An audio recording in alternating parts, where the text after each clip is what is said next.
Bom dia, turma. Como vocês estão? Tudo bem? Professor Luiz. Vamos para nossas dicas de estudo. Procurar um lugar calmo, silencioso e ventilado. Fones de ouvido, livros, cadernos, lápis próximo a você. E vamos para a aula. Hoje a gente vai falar, na aula de arte, sobre patrimônio histórico. Patrimônio histórico representa os bens materiais ou naturais que possuem importância na história de determinada sociedade ou comunidade. Então a gente tem aqui logo de exemplo, né, o Cristo Redentor.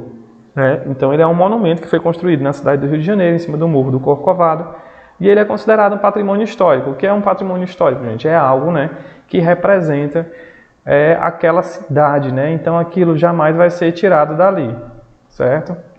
Então ele é tombado, né, e ele é resguardado, ele é restaurado sempre, constantemente, né, e faz parte, né, da cultura e da imagem da cidade do Rio de Janeiro. Aqui a gente tem um outro exemplo também, né, das pirâmides do Egito, né, lá na África, e são também consideradas patrimônio histórico, né, jamais vão ser demolidas, né, vão ser preservadas o máximo que possível para que elas durem, né, o tempo que for possível e necessário para que representem a cultura, né, do Egito.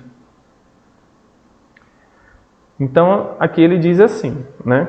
Podem ser prédios, ruínas, estátuas, esculturas, templos, igrejas, praças ou até mesmo parte de uma cidade. Por exemplo, o centro histórico, né? A gente tem aqui vários tipos de patrimônio histórico na nossa cidade de Fortaleza, né? A gente tem praças que são consideradas patrimônio histórico, que elas jamais serão demolidas.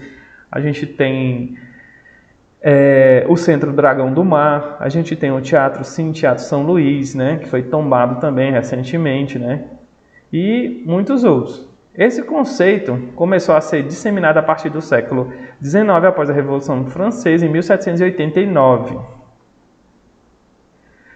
Qual a importância do patrimônio histórico? Esses bens foram, ao longo do tempo, construídos e desenvolvidos pelas sociedades, estão intimamente relacionados com a identidade do local e representam uma importante fonte de pesquisa atual. Através do patrimônio histórico, podemos, portanto, conhecer a história de tudo que a envolve. Por exemplo, a arte e as tradições, os saberes e a cultura de um determinado povo. Por esse motivo, existem atualmente diversos órgãos que objetivam a conservação e preservação desses bens. Sendo assim, o patrimônio histórico reúne um conjunto de manifestações que foram desenvolvidas ao longo do tempo e que carrega aspectos simbólicos, segundo o Decreto de Lei 25 de 1937. Né? Então, esse decreto, gente, ele protege, né, e não deixa que esse patrimônio histórico ele seja destruído e transformado em um outro tipo de coisa. Né? Aqui na nossa cidade, Fortaleza, teve um tempo em que eles queriam construir no Teatro São Luís um templo religioso, né? Então foi colocado muito dinheiro, né, no governo do estado para poder estarem destruindo aquele cinema, né, e estar fazendo lá uma igreja, né, na Praça do Ferreira lá, que é outro patrimônio histórico também da nossa cidade, né, aquela praça. Então, rapidamente, né, o decreto entrou em vigor, né, e houve manifestações. E o teatro, né, Teatro São Luís não foi demolido e não foi construída essa igreja, né? Mas, e sim, ele foi restaurado e hoje ele funciona, né? Tem a opção de você estar assistindo lá filmes gratuitamente, né? Tem uma agenda do mês e são filmes que acabaram de sair do cinema, que foram pagos, né? Que eles disponibilizam lá de graça para a população estar assistindo, né? Então aqui também tem a nossa Praça do Ferreira, ó, certo? O Cine Teatro fica aqui nessa praça, né? E ela também, né, é um patrimônio histórico da nossa cidade. E aqui está o Cine Teatro, certo? Aí a fachada dele, né, lá na frente, e vocês podem ver que dentro ele tem toda uma estrutura, né, uns detalhes, uma pintura bem elaborado, né? Isso aí foi depois da restauração dele, ele ficou muito bonito. Ele tem 2 andares, né? Que não acontece nos cinemas atuais aqui de Fortaleza. Aí vocês vão estar podendo ver ele mais de perto. Então o palco lá, ele é uma tela, né, de cinema, tem toda a acústica do som, né? E também ele é um teatro. Artigo 1.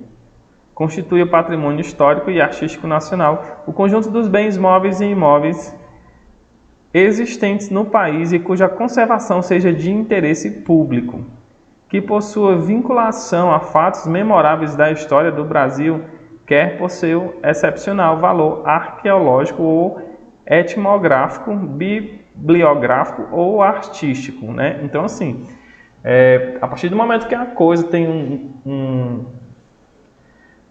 como é que eu posso dizer assim, um caráter simbólico na história daquele lugar, né? Então ela já é considerada um patrimônio histórico, né? Então, aquilo marcou uma época, teve um grande evento ali, né? E foi registrado um pedaço ou algo da história daquele lugar, então é considerado patrimônio histórico. Sendo assim, o patrimônio cultural pode ser dividido em patrimônio cultural material, como o próprio nome indica, né, representa os bens culturais materiais, por exemplo, museus, bibliotecas, universidades, etc. E o imaterial, né, também chamado de patrimônio intangível. Ele reúne diversas expressões culturais, por exemplo, os saberes, os costumes, as festas, as danças, as lendas e as músicas. Observação: além do patrimônio histórico e cultural, também podemos citar patrimônio artístico, né, que são bens artísticos, e o patrimônio natural, que são os bens naturais. Então aí a gente tem um exemplo também, que é o Lago do Pelourinho, né, em Salvador, na Bahia. Esse daí é o lugar que todo mundo quer conhecer quando vai lá em Salvador, né, que é considerado patrimônio histórico também. As casas são preservadas, né, as fachadas, desde o tempo lá da colonização, certo? Então, o Lago do Pelourinho foi o lugar também que o Michael Jackson foi gravar o clipe dele lá, né? Que ele subiu numa dessas fachadas aí. E é muito conhecido. O Brasil é um país de dimensões continentais e, portanto, abriga diversos bens históricos e culturais. Veja alguns exemplos dele, né? Então, tem o Centro Histórico de Olinda, em Pernambuco, o Centro Histórico de Ouro Preto, Centro Histórico de Salvador, o Pelourinho, Conjunto Urbanístico de Brasília, o Cristo Redentor, Estação da Luz, Universidade Federal do Paraná, Ruínas de São Miguel das Missões e muitos outros, né? Patrimônio histórico da humanidade, gente. A Unesco, a Organização das Nações Unidas para a Cultura, Ciência e Educação, é o órgão responsável por salvaguardar, né, o patrimônio histórico e cultural mundial. São exemplos, né? Então a gente vai ter aí, as ruínas de Machu Picchu no Peru, né?